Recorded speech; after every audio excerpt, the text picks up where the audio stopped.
ইতিমধ্যে আপোনালোকে গম পাইছে মই আজি কিয় হঠাৎ এই বিশেষ অভিমতৰ আয়োজন কৰিছোঁ এগৰাকী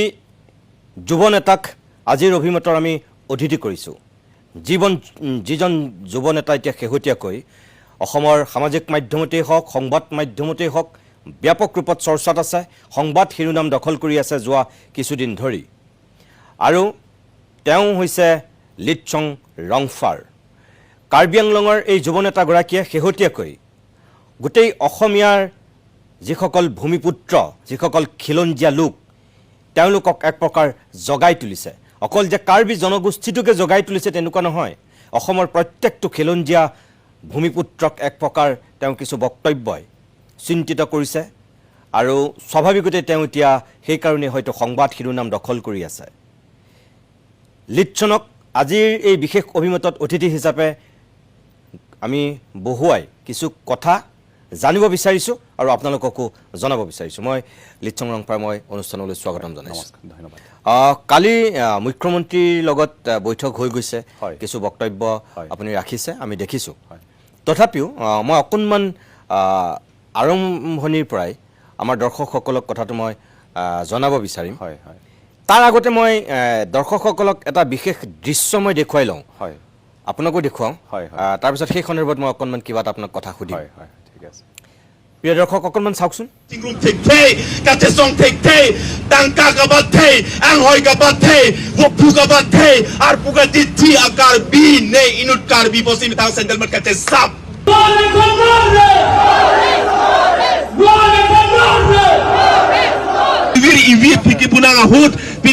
तुमको नाट लो किलुट एत के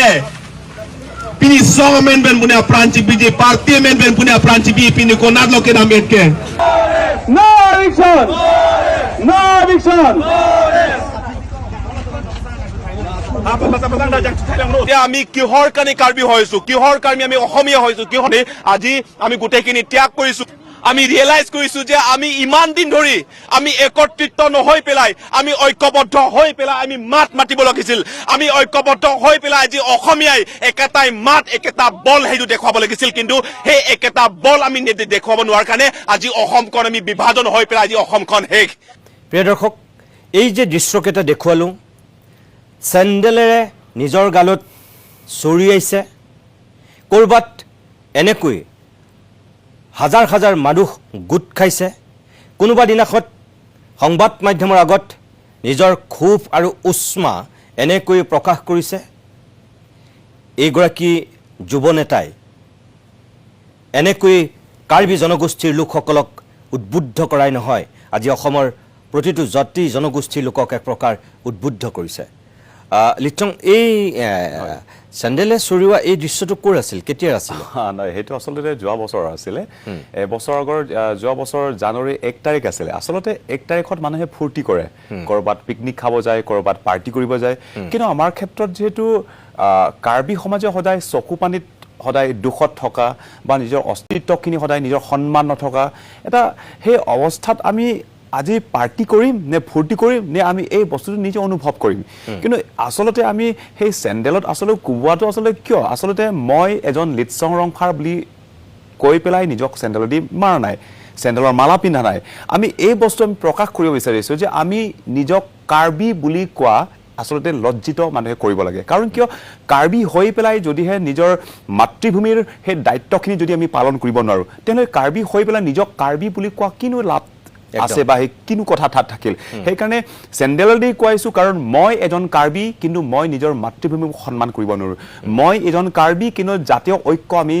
লৈ আনিব নোৱাৰোঁ মই এজন কাৰ্বি নিজৰ জাতি মাটি ভেটি আমি সুৰক্ষা কৰিব নোৱাৰোঁ মই এজন কাৰ্বি ষষ্ঠ অনুসূচিত জিলা কাৰ্বি আংলং সাহিত্য পৰিষদ আমি সুৰক্ষিত কৰিব নোৱাৰিলোঁ মাত্ৰ নাম মাত্ৰ পৰিষদ হৈ আছে নাম মাত্ৰ ষষ্ঠ অনুসূচিত নাম মাত্ৰ কাৰ্বি ভূমি হৈছে অনা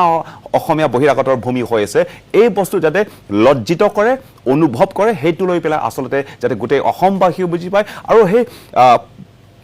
চেণ্ডেলেদি নিজক কোবোৱা বা মাৰা চেণ্ডেল দি পিন্ধা সেইটো এই বিষয় যাতে প্ৰত্যেকজন কাৰ্বিক প্ৰতিটো সমাজত প্ৰত্যেকটো স্থানত যাতে এই বস্তু মানুহে অনুভৱ কৰে বা দেখে বা ভাবে সেইটো তেল উপলব্ধি কৰিবলগীয়া হয় এই পৰ্যায়লৈকে যে লৈ আনিব পাৰে সেইকাৰণে আচলতে এইখিনি কাৰ্য আমি কৰিছোঁ সেইটো তাৰমানে আপুনি এই যিটো কাৰ্বি জনগোষ্ঠীটোক লৈ যিটো আপোনাৰ চিন্তা হয় অসমৰ বহু মানুহে হয়তো নাজানে এতিয়াহে দেখিছে যে আপুনি এইকেইদিন সংবাদ মাধ্যমত যেতিয়া সাক্ষাৎকাৰ দি আছে বা এই গোটেই শেহতীয়া কাৰ্বি আংলঙত খেৰণিত যিটো ঘটনা ঘটি গ'ল এতিয়া ধৰক আপোনাক গোটেই অসমে চিনি পাইছে কিন্তু এই প্ৰক্ৰিয়াটো আপুনি এতিয়া নহয় বহুদিনৰ আগৰ পৰা আৰম্ভ কৰিছে ব্যক্তিগতভাৱে মই জানো কিন্তু বহু মানুহে হয়তো কিন্তু গম পোৱা নাছিল এই মই যে এই দৃশ্যকেইটা দেখুৱাইছোঁ মই এনেই দেখুওৱা নাই এতিয়া সামাজিক মাধ্যমত এই দৃশ্যবিলাক আকৌ ভাইৰেল হৈ আছে খুবকৈ চৰ্চা হৈ আছে এতিয়া মোক এটা কথা কওক যে আপোনাৰ এই দীৰ্ঘদিনীয়া যিটো চিন্তা যিটো স্বাভিমান দল মত নিৰ্বিশেষে কাৰ্বি আংলঙত সকলো বাৰু একগোট হৈছে নেকি ইয়াত কোনো বিজেপি ইয়াত কোনো কংগ্ৰেছ ইয়াত কোনো বেলেগ ৰাজনৈতিক দল বুলি একো কথা নাই নাই আচলতে ইয়াত তেনেকুৱা ৰাজনৈতিক দল বা কোনো সামাজিক দলৰ কোনো প্ৰয়োজন নাই আচলতে ক'ব গ'লে এতিয়া এইখিনি ক্ষেত্ৰত মাত্ৰ কাৰ্বি আংলঙতে সেই সমালোচনা হ'ব লাগে সেইটো নহয় গোটেই অসমত এই বিষয়টোলৈ সমালোচনা হ'ব মানে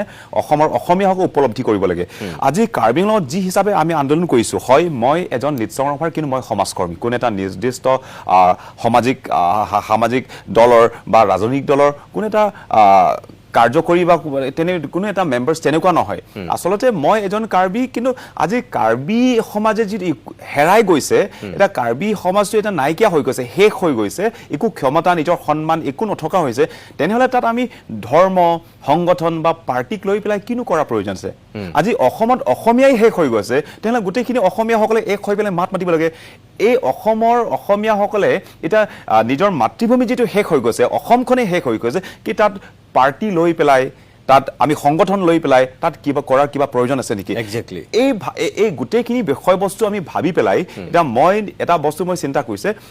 কাৰ্বি আংলঙত এতিয়া মাত্ৰ ৩৫ বা ৪০% কাৰ্বি হৈছে অৰ্থাৎ কাৰ্বিসকলৰ অস্তিত্বটোৱে মানে কাৰ্বিসকলৰ মানে এটা কাৰ্বি আংলঙতে শেষ এই শেষ পৰ্যায়ত অহা এতিয়া কাৰ্বিসকলে প্ৰত্যেকজন আৰু প্ৰতিজন কাৰ্বিয়ে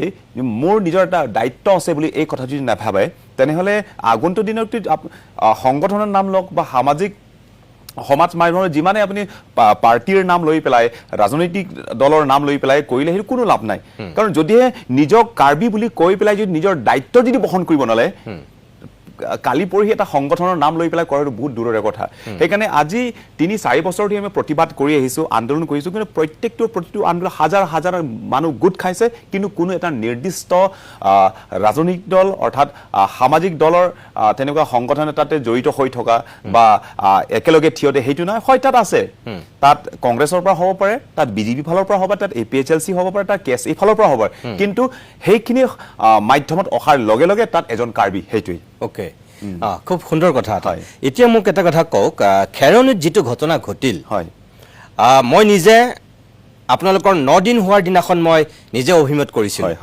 আৰু তাৰপিছত যিদিনাখন আকৌ গোটেই কাৰ্বি খেৰণি জ্বলিলে সেইদিনাখনো মই ইয়াত টক শ্ব' কৰিছোঁ আৰু সেইদিনাখন বাৰু ৰাজনৈতিক দলৰ মই প্ৰতিনিধিও লৈ পেলাই শ্ব'টো কৰিছোঁ আৰু মই অসমৰ মানুহক দেখুৱাইছোঁ যে কোনো সংবাদ মাধ্যমে তেনেকৈ খেৰণিৰ গোটেই আপোনালোকৰ প্ৰতিবাদটোক লৈ ঘটনা ঘটাৰ আগত কিন্তু টক শ্ব' কৰা নাছিল কিন্তু আমি কৰিছিলোঁ আপোনালোকে কিমান গম পাইছিল নে নাই মই নাজানো প্ৰত্যেক দিন আমি নিউজো কৰি আছিলোঁ চৰকাৰৰ দৃষ্টিগোচৰ কৰি মই এই কথাটো ইয়াৰ পৰা স্পষ্টকৈ কৈছিলোঁ যে কি কাৰ্বি আংলং স্বায়ত্তশাসিত পৰিষদ কি অসম চৰকাৰ আপোনালোকে কিন্তু এই ক্ষেত্ৰত সজাগ আৰু সচেতন হওক তেওঁলোকৰ দাবীটোক গুৰুত্ব দিয়ক কেতিয়াবা ফিৰিঙঠিৰ পৰা খাণ্ডৱ দাস হৈ গৈ গতিকে তেনেকুৱা পৰ্যায়লৈ অহিংস নীতিৰে আন্দোলন কৰি থকা সেই যুৱককেইজনৰ কাষত অলপ হ'লেও আপোনালোক থিয় দিয়ক কাৰণ তেওঁলোকে হাংগাৰ ষ্ট্ৰাইক কৰিছে অনশন কৰি চিকিৎসাধীন হ'বলগীয়া হৈছে কেতিয়াবা জাতীয় চেণ্টিমেণ্টে বহুত বেলেগ ৰূপ লয় তাৰ এক সপ্তাহৰ পিছততো সেয়াই হ'ল গোটেইখিনি একেটাই হৈছে মোৰ কথা হ'ল এই যে দুজনকৈ মানুহৰ মৃত্যু হ'ল কেইবাজনো আহত হ'ল গোটেই খিলঞ্জীয়া মানুহে এক প্ৰকাৰ ওলাই আহি অখিলঞ্জীয়াৰ বিৰুদ্ধে প্ৰতিবাদ সাব্যস্ত কৰিবলগীয়া হ'ল তাৰ মাজত আকৌ অখিলঞ্জীয়াই আকৌ ভাবুকি দি একদম বেলেগ ধৰণৰ বক্তব্য ৰাখিবলৈ সাহস কৰিলে কাৰ্বি আংলঙত থকা কাৰ্বি গো বেক ধ্বনি দিছে চাবলৈ গ'লে এইটো কিন্তু বৰ ভাল কথা হোৱা নাই কেতিয়াও হ'ব নোৱাৰে আচলতে সেই গো বেকটো এতিয়া অসমবাসী দেখিছে বুলিহে কিন্তু আমি যে কিমান বছৰ ধৰি আমি প্ৰতিবাদ কৰি আছো স্মাৰক পত্ৰ প্ৰদান কৰিছে আমি চিঞৰি আছো মাত মাতি আছো যে আজি কাৰ্বিসকলৰ অৱস্থাটো এতিয়া নাইকিয়া হৈ গৈছে কাৰ্বিসকল এতিয়া কেনেকৈ যে সংকটত পৰিছে এই বস্তুটো গোটেই অসম এতিয়া চৰকাৰে গুৰুত্ব দিয়ে ঠিকে আছে কিন্তু অসমৰ কোনটো জ্যেষ্ঠ নেতাই আজি কাৰ্বিসকলৰ প্ৰতি মাত মাতিছে আৰু হয় ইয়াত অসমত বহুতখিনি ছেটেলাইট নিউজ চেনেলবোৰ আছে এতিয়া আপুনি আছে বুলি সেইটো আমি প্ৰতিদিন টাইম অফিচত আছে বুলি সেইটো আপোনাক কোৱা বুলি সেইটো নহয় কিন্তু আৰম্ভণি অন্নখনত যেতিয়া বহিছোঁ মাত্ৰ প্ৰতিদিন টাইমটোৱে একমাত্ৰ নিউজ চেনেল আছিলে যিটো আৰম্ভণিৰ পৰা আমাৰ গোটেই দুখ বেদনা বা আমি যিটো কষ্ট আমাৰ যিটো দাবী সেই গোটেইটোৰ ওপৰত আচলতে দিনে গোটেইখিনি দেখুৱাই আহি আছে সেইকাৰণে প্ৰতিদিন টাইমক আমাৰ ফালৰ পৰা সেইটো ধন্যবাদ জ্ঞাপন কৰিছোঁ সেইটো আচলতে আৰু ধন্যবাদ বুলিও নহয় আচলতে ক'ৰবাত সেইটো প্ৰতিদিন টাইম এটা নিজৰ এটা দায়িত্বটো আছে একদম ধন্যবাদ সেইকাৰণে আমি আচলতে এতিয়া কাৰ্বি আংলঙত ইমান দিন ধৰি আমি লাগি আছো কাৰণ এইটো এতিয়া কাৰ্বি আংলঙত এতিয়া কেনেকৈ যে সংখ্যালঘুত পৰিণত হৈছোঁ মানুহে কৈ আছে এইটো PGR আৰু VGR কাৰণেহে লাগি আছে হয় গোটেই অসমত বেদখলমুক্ত কৰি আছে লাখ লাখ বিঘা তেওঁলোকে বেদখলমুক্ত কৰিছে সেইটো লৈ পেলাই অসম চৰকাৰলৈ আমাৰ অশেষ ধন্যবাদ আমি কৃতজ্ঞতা আমি জনাইছোঁ কিন্তু কাৰ্বি আংলঙত যে আমি 3-4 বছৰ ধৰি কেনেকৈ আমি লাঠিৰ কোব খাইছোঁ তেজ বোৱাইছোঁ হাজাৰ হাজাৰ মানুহ জনগোষ্ঠীয় লোকসকলে গোট কৰি পেলাই তেওঁলোকে মাতিছে ৰাজপথ উত্তাল কৰিছে কিন্তু তাৰ পাছতো অসম চৰকাৰৰ ফালৰ পৰা কোনো এটা প্ৰতিক্ৰিয়া আমি দেখা পোৱা নাই কোনো এটা সিদ্ধান্ত কোনো এটা পদক্ষেপ যাতে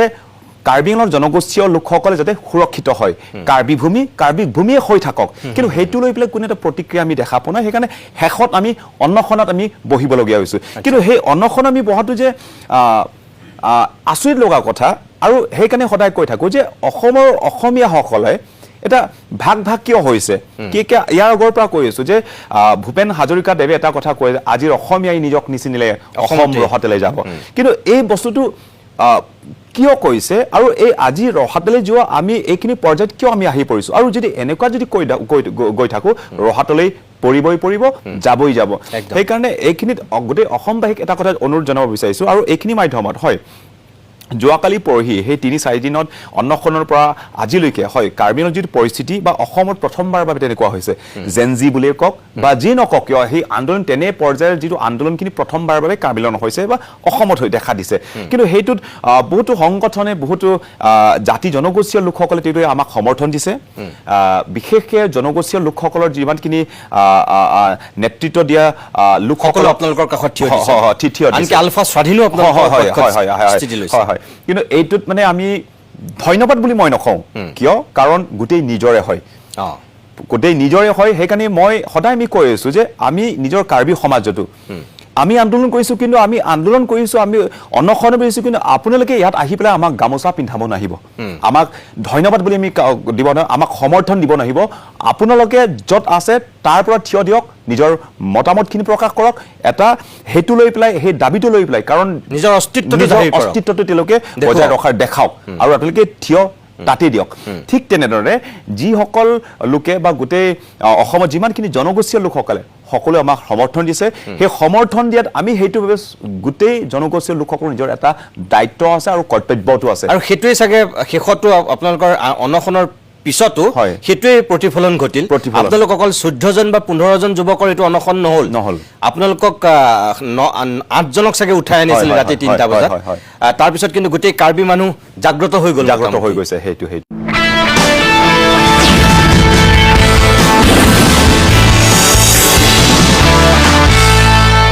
কিছু সময় বাণিজ্যিক বিৰতিৰ পিছত আমি উভতি আহিছোঁ আজিৰ এই বিশেষ অভিমতৰ পৰৱৰ্তী অংশলৈ মোক এটা কথা কওকচোন আপুনি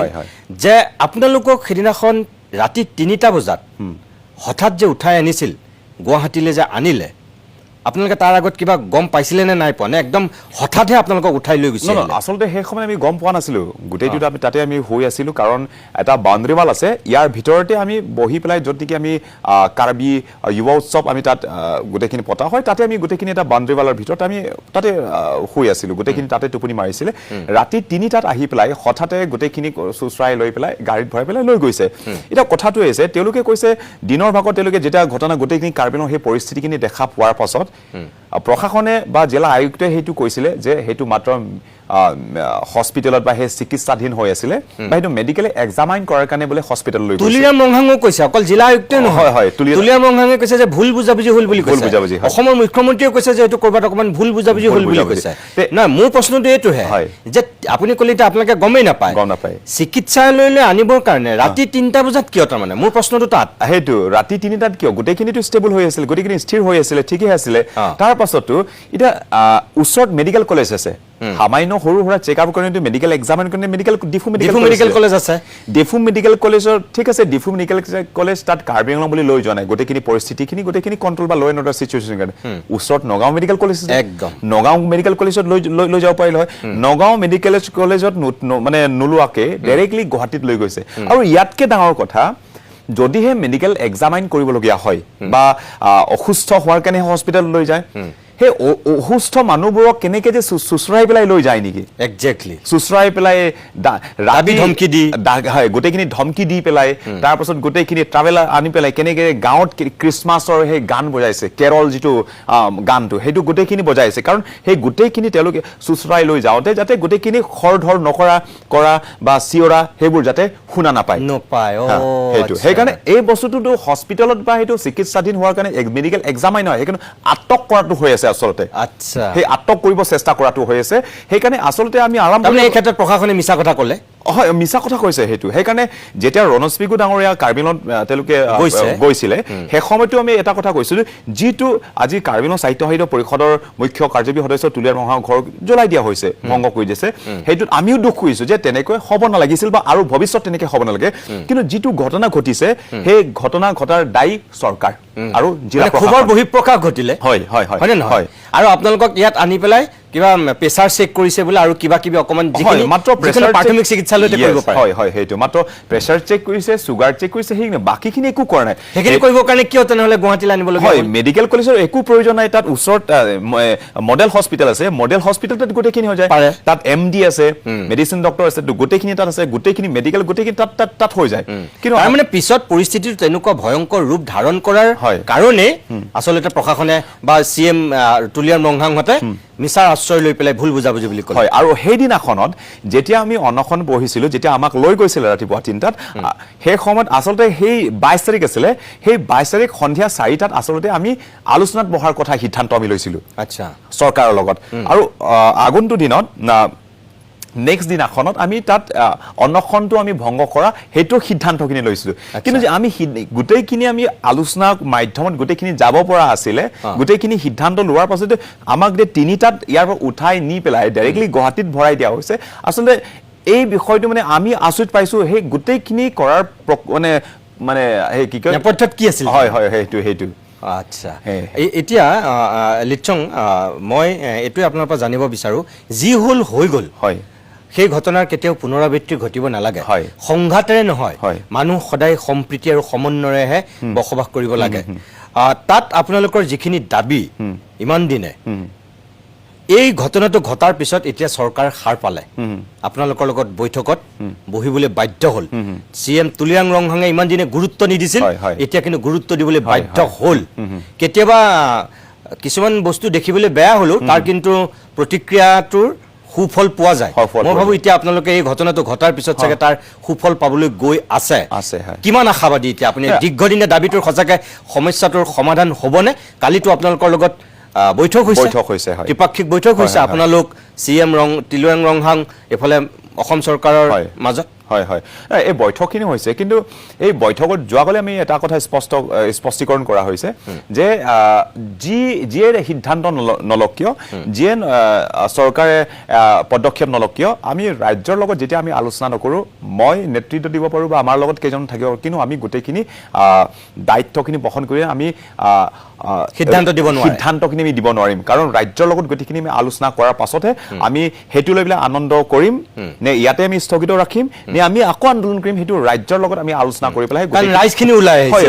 ৰাইজৰ পৰামৰ্শ নোলোৱাকে আপোনালোকে একো ক'ব নোৱাৰে। হয়, আমি ৰাইজৰ পৰামৰ্শ লৈ পেলাইহে গোটেইখিনি সিদ্ধান্ত ল'ম। আৰু এই আন্দোলনটো হৈছে কোনো এটা নিৰ্দিষ্ট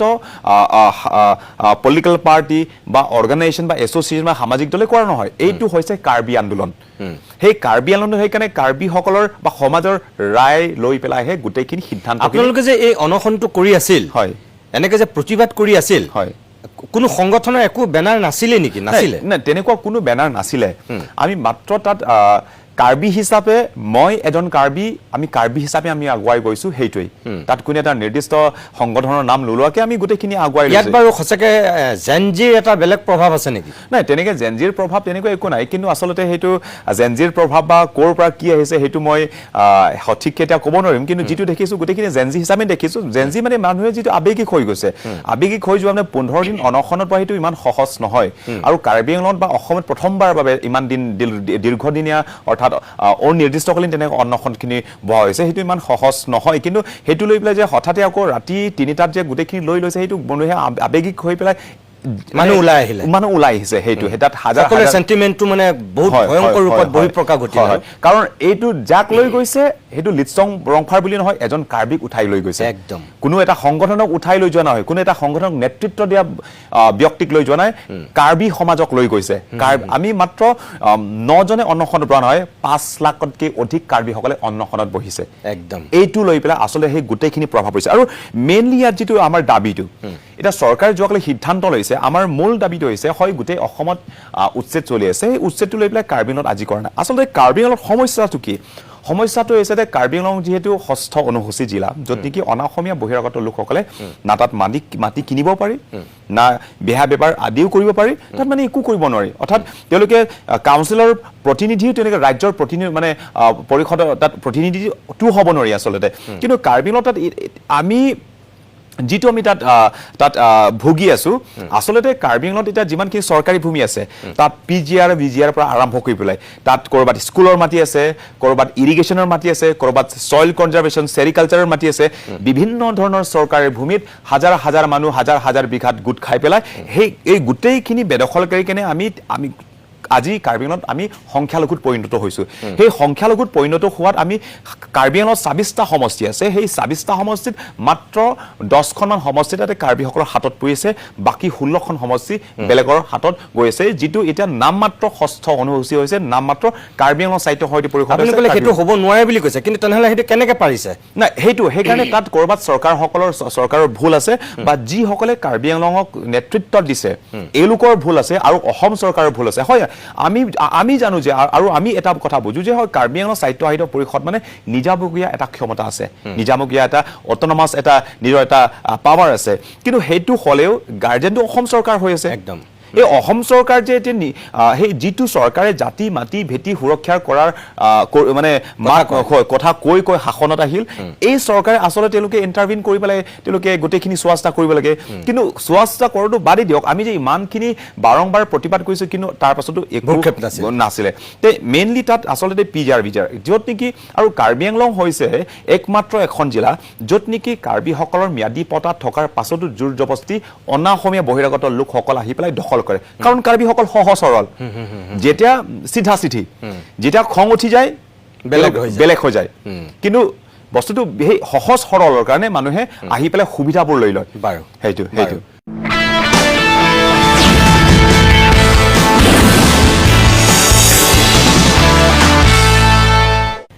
কিছু সময় বাণিজ্যিক বিৰতিৰ পিছত আমি উভতি আহিছোঁ আজিৰ এই বিশেষ অভিমতৰ শেষ অংশলৈ মই অনুষ্ঠানটো এতিয়া শেষ কৰিম একেবাৰে শেষৰ ফাললৈ আহিছোঁ কালি তুলিৰাম ৰংঘাং মুখ্যমন্ত্ৰী বা আপোনালোকৰ মাজত যিখন বৈঠক হ'ল মোৰ এতিয়া এনেকুৱা লাগিলে বৈঠকখনৰ সিদ্ধান্তখিনি শুনি ইয়াৰ পূৰ্বে আপোনালোকৰ কথাখিনি অলপ ভুলকে ব্যাখ্যা কৰা হৈছিল তাৰমানে গোটেই কোৰ্টৰ নিৰ্দেশৰ কাৰণেহে যেন তাত কৰিব পৰা নাছিল তেনেকুৱাকে বুজাইছিল কিন্তু কালি মুখ্যমন্ত্ৰী নিজেই কথাত তেওঁ ওলাই পৰিল যে কৰিব পৰা সুযোগ সুবিধা আছিল কৰাহে নাছিল কোৰ্টৰ গোটেই কাৰ্বি আংলঙতে কোৰ্টে নিৰ্দেশ দি থৈছিল সেইটো নহয় কেতিয়াবা নিৰ্দিষ্ট এলেকাতহে মানে কোৰ্টে বাধা দি থৈছিল কিন্তু প্ৰশাসনে কি কৰিলে কোৰ্টৰ দোহাই দি পেলাই ইমান দিনে কামটো কৰা নাছিল এতিয়াতো আপোনালোকক কালি কথা দিছে এতিয়া কাম আৰম্ভ হ'ব আপোনালোকৰ দাবী কিছু মানি লৈছে কিছুমান মানি লৈছে এতিয়া আজি কিছুমান সাৰ্ভে কৰা আৰম্ভ কৰিছে ৰেলৱে ষ্টেচনত কিছুমান মাটি তাত উচ্ছেদ কৰিব এতিয়া যদি পাৰিলে আগতে কিয় নকৰিছিল সেইটো আৰু আমি ইয়াৰ কাৰণে প্ৰতিবাদ কৰিছো কৈছো আমি সেইটো কোনে উচ্চ ন্যায়ালয়ে যিটো স্থগিত আদেশ দিছে সেইটো বোলে গোটেই ভৰি মাৰি পেলাই কাম কৰিব আমি সেইটো কোৱা নাই আমি সেইটো কৈছো যিখিনি কৰিব পাৰে সেইখিনি কৰক কিন্তু যেটো কৰিবই বিচৰা নাই সেই কাৰণে আচলতে আমি প্ৰতিবাদ কৰিবলগীয়া হৈছে আৰু আপোনালোকে সেইটো জানি পেলাইটো কৰি আছে সেইটো আমি ন্যায়ালয়টো কেইটামান পাৰ্টিকুলাৰ এলেকাৰ কাৰণেহে কৈছিল হয় মাত্ৰ নিৰ্দিষ্ট কেইটামান জাগাটো লৈ পেলাই মাত্ৰ স্থগিত আদেশ দিছে কিন্তু বাকিবোৰটো কৰিব পৰা যায় এই সেইটো আৰু যোৱাকালি যিবোৰ সিদ্ধান্ত লৈছে এই সময়খিনি কম সেই কাৰণে বস্তু মই এটা ক'ব কৈছো যেহেতু যোৱাকালি সিদ্ধান্তখিনি লৈছে তাত পিজিআৰ এলেকাত যিসকল বেহা কৰিছে সেই বেহাবোৰ গোটেইখিনি কেনসেল কৰা হ'ব 2 নম্বৰ যিমানখিনি খালী মাটিবোৰ আছে সেই খালী মাটিবোৰ গোটেইখিনি ফেন্সিং কৰিবলৈ বেৰা গোটেইখিনি মাৰি মেলাই তাত গোটেইখিনি আৰু এফৰেষ্টেশ্যনত গোটেইখিনি গছ পুলিবোৰ তাত ৰোৱা আৰম্ভ কৰিব আৰু তৃতীয়তে তাত যিমানখিনি চৰকাৰী অফিচবোৰ আছে সেই অফিচবোৰ গোটেইখিনি ৰিলোকেশ্যন এটা বেলেগ ঠাইলৈ লৈ যোৱা তাত বেংক আছে পুলিচ ষ্টেচন আছে স্কুল আছে ইৰিগেশ্যন অফিচ সেইবোৰ গোটেইবোৰ লৈ যাব আৰু ভিজিআৰ যিটো ইষ্ট কাৰ্বি আংলঙত আছে সেই ভিজিআৰটো তেওঁলোকে অতি শীঘ্ৰে আজিৰ পৰা সাৰ্ভে কৰা আৰম্ভ কৰিছে আজি ইৰিগেশ্যন কৰিব তাত সইল কনজাৰভেশ্যন ইৰিগেশ্যন স্কুলৰ মাটি এগ্ৰিকালচাৰ গোটেইখিনি যিমানখিনি মাটিবোৰ আছে আজিৰ পৰা সাৰ্ভে কৰা আৰম্ভ কৰিছে আৰু তেওঁলোকে উচ্ছেদখিনি তেওঁলোকে অতি শীঘ্ৰে কৰিব বুলি হেতু তেওঁলোকে প্ৰতিশ্ৰুতি দিছে আৰু যিমানখিনি ট্ৰেডিং লাইসেন্স আছে সেই ট্ৰেডিং লাইসেন্সটো তেওঁলোকে কেনসেল কৰিব বুলি তেওঁলোকে সিদ্ধান্তখিনি লৈছে আৰু কিছুমান আছে যিটো আলোচনা যোৱাকালি আমি সম্পূৰ্ণকৈ আমি কথা পাতিব নোৱাৰিলো কাৰণ বহুতখিনি ৰিজলিউশ্যন আমি যোৱাকালি লোৱা হৈছে সেইকাৰণে অহা 17 তাৰিখত পুনৰ এবাৰ বৈঠক হ'ব আৰু এইটো হৈছে মাত্ৰ চৰকাৰৰ ফালৰ পৰা অসম চৰকাৰৰ ফালৰ পৰা আৰু ইমপ্লিমেন্টিং এজেন্সি এইটো হৈছে আপোনাৰ কাৰ্বি আংলং সাহিত্য পৰিষদ এটা অহা সোমবাৰ 29 তাৰিখত পুনৰ কাৰ্বি আংলং সাহিত্য পৰিষদৰ লগত আমি বৈঠকত বহি আছো আৰু যিয়ে নহওক যিয়ে সিদ্ধান্ত নলক কিয় আমাৰ এটা স্পষ্ট আমি সিদ্ধা কথা যে ৰাজ্যৰ পৰা আৰম্ভ হৈছিলে ৰাজ্যৰ হৈ আমি কাম কৰি আছো আমি হেখটো ভাল পাওক বেয়া পাওক হৈছে শুনাই ৰাজ্যৰ লাই গোটেইখিনি অভিমত গোটেই পৰামৰ্শ লৈ পেলাইহে আমি গোটেইখিনি আমি কৰিব গৈছো মই একদম চমুকে দুটা কথা শেষত হয় আপুনি সিদিনাখন কৈছিলে যে কাৰ্বি আংলঙৰ মানুহখিনিৰ কাৰণে অসমৰ যেতিয়া সমস্যা হয় তেতিয়া সেইটো কাৰ্বি আংলঙৰ সমস্যাও হয় কাৰ্বিসকলৰ সমস্যা হয় কিন্তু কাৰ্বিসকলৰ যেতিয়া সমস্যা হয় সেইটো অসমৰ সমস্যা নহয় অসমীয়াৰ সমস্যা হৈ নুঠে এটোত মোৰ খুব আছে বুলি কৈছে কিন্তু আজি আপোনাৰ স্থিতিটো সেই ক্ষেত্ৰত একে আছে নে অলপ সংশোধন হৈছে এটা অকণমান সংশোধন হৈছে আমি ধন্যবাদ জ্ঞাপন কৰিছো যিমানখিনি জনগোষ্ঠীয় লোকসকল আছে অসমৰ অসমীয়াসকল যিহেতু অসমীয়া বুলি চিনাক্তকৰণ কৰিব ভাবি পেলাই যে আমাৰ প্ৰতি থিয় দিছে মাত মাতি সেইটো আমি অশেষ ধন্যবাদ আৰু সেইটোত আচলতে আমি কিয় ক'বলগীয়া আছো অসম কাৰ্বিলত যিয়ে ঘটনা নঘটক কিয় আজি অসমৰ জ্যেষ্ঠ নেতাসকলে অসমৰ অসমীয়া কেতিয়াও মানে মাত মাতা নাছিলে কাৰ্বি আংলং কি ৱেষ্ট কাৰ্বি আংলং কি তাৰ খিলঞ্জীয়া বা জনগোষ্ঠীয় লোকসকল কি কেনেকৈ আমাৰ সংস্কৃতি গোটেইখিনি ইমান গুৰুত্ব দিয়া নাছিলে মৰিলেও কাৰোবাক ধৰ্ষণ কৰিলেও কাৰোবাক কাটিলেও সেইটো কেনেকৈ ভূমি হেৰাইছে যোৱাবাৰ অসম মেঘালয় সীমান্তত বৰ্ডাৰ তাত এজন অৰিবেল টিমুংগুলি তাত মানুহ মৰিছিলে কিন্তু আজি অসম গোটেই নিৰ্বিকাৰ নীৰৱ হৈ আছে যোৱাবাৰ কাৰ্বি মহিলাক 5 জন ধৰ্ষণ কৰি পেলাই অভিযন্তাসকলে দৰ্শন কৰি হত্যা কৰি মাৰি পেলাই আজি গোটেই অসমৰ অসমীয়া নিৰ্বিকাৰ নীৰৱ হৈছে এই কিছুমান আছে আৰু যিটো অনশন 15 দিন বহালৈকে যে অসমৰ অসমীয়াসকলৰ কোনো এটা চৰকাৰৰ পৰা প্ৰতিক্ৰিয়া দেখা পোৱা নাই সেইটো ঠিকে আছে কিন্তু অসমৰ বহুত জ্যেষ্ঠ নেতাসকল আছে যে আমি কোনো প্ৰতিক্ৰিয়া দেখা পোৱা নাই সেইকাৰণে বাধ্যতাত ক'বলগীয়া হৈছো যে আৰু অকল কাৰ্বি বুলি নহয় বড়ো ডিমাচা ৰাভা মিচিং মৰাণ মটক যিমানখিনি আছে আজি তেওঁলোকে পৃথক ৰাজ্য বা সাহিত্যখন বিচাৰিছে কিয় কাৰণ অসমৰ অসমীয়াসকলে তেওঁলোকক আপোন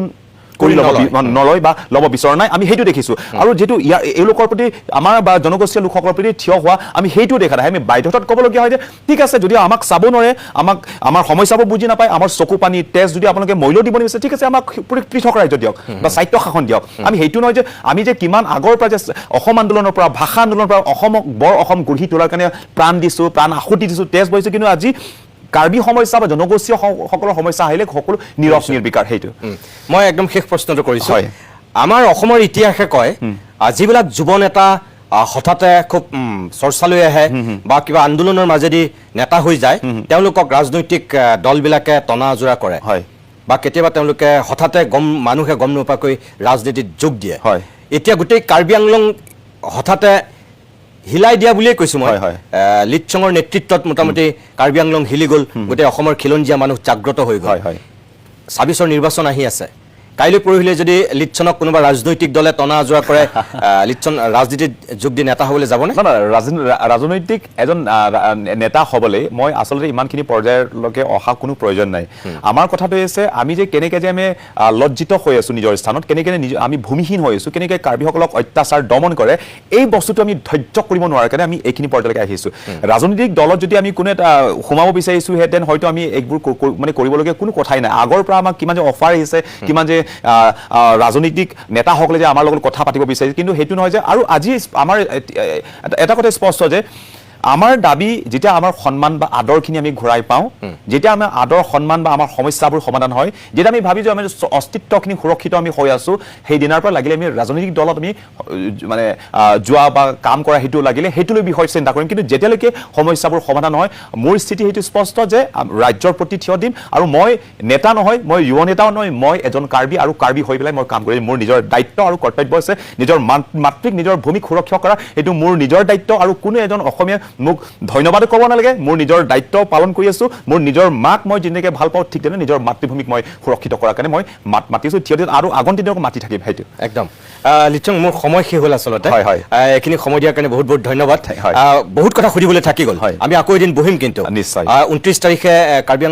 আংলং স্বায়ত্তশাসিত পৰিষদৰ লগত আপোনালোকৰ বৈঠক, তাৰপিছত 17 জানুৱাৰীত আকৌ অসম চৰকাৰৰ লগত হয়। বৈঠক আছে। এই দুয়োখন বৈঠকৰ পিছত হয় আমি আকৌ এদিন বহিম, আমি আৰু কিছু কথা পাতিম। মোৰ শুভেচ্ছা থাকিল, আপোনালোক সফল হওক। কিন্তু আকৌ ক'ম, হিংসাত্মক আন্দোলন কেতিয়াও সমৰ্থনযোগ্য নহয়। ঘৰ জ্বলোৱা, মানুহ মৰা, এইবিলাক কেতিয়াও কোনো নিবিচাৰে। আপোনাৰ বিৰুদ্ধে গোচৰ তৰিছে বহুতে, তাত এজন যুৱক মৃত্যু হোৱাৰ কাৰণেও আপোনাক বহুতে দায়ী বুলি কৈছে। সেয়া আইন আদালতে বিচাৰ কৰিব, আপুনি দায়ী নে আপুনি নিৰ্দোষী। মই সেয়া ন্যায়ালয়লৈ এৰিছোঁ, সময়ে ক'ব। কিন্তু আপোনাৰ যিটো আন্তৰিকতা, জাতিটোৰ প্ৰতি যি দায়বদ্ধতা, তাৰ কাৰণে আপোনাৰ শলাগ ল'লোঁ আৰু এইখিনি সময় দিয়াৰ কাৰণে পুনৰবাৰ ধন্যবাদ জনালোঁ। ধন্যবাদ। প্ৰিয় দৰ্শক, ইমান সময় আমি লিটচং ৰংফাৰ, এগৰাকী কাৰ্বি যুৱনেতা, মই কৈছোঁৱেই, যিগৰাকী যুৱনেতাৰ নেতৃত্বতে শেহতীয়াকৈ খেৰণিত সেই অনশন আৰম্ভ হৈছিল। যোৱা প্ৰায় 2 বছৰ ধৰি ধাৰাবাহিকভাৱে তেওঁ কাৰ্বি আংলঙৰ কাৰ্বি জনগোষ্ঠীৰ হৈ নিৰপেক্ষভাৱে নিৰ্ভীকভাৱে মাত মাতি আহিছিল। কোনো তেওঁ ৰাজনৈতিক পৃষ্ঠপোষকতা নাছিল, কোনো দল সংগঠনৰ বেনাৰ নাছিল। তাৰপিছতো কিন্তু তেওঁ গোটেই জনগোষ্ঠীটোক জগাই তুলিছে। এয়াই হৈছে জাতীয়তাবাদ, এয়াই হৈছে জাতি প্ৰেম। গতিকে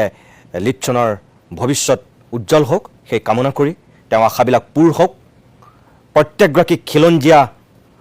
কাৰ্বি জনগোষ্ঠীৰ দৰে জাগ্ৰত হওক, নিজৰ অধিকাৰৰ কাৰণে, নিজৰ প্ৰাপ্যৰ কাৰণে, নিজৰ স্বাভিমানৰ কাৰণে। বৃহত্তৰ অসমীয়া হৈ সকলো জীয়াই থাকক, সেই আহ্বানেৰে আজিৰ এই বিশেষ অভিমত ইমানতেই সামৰিছোঁ।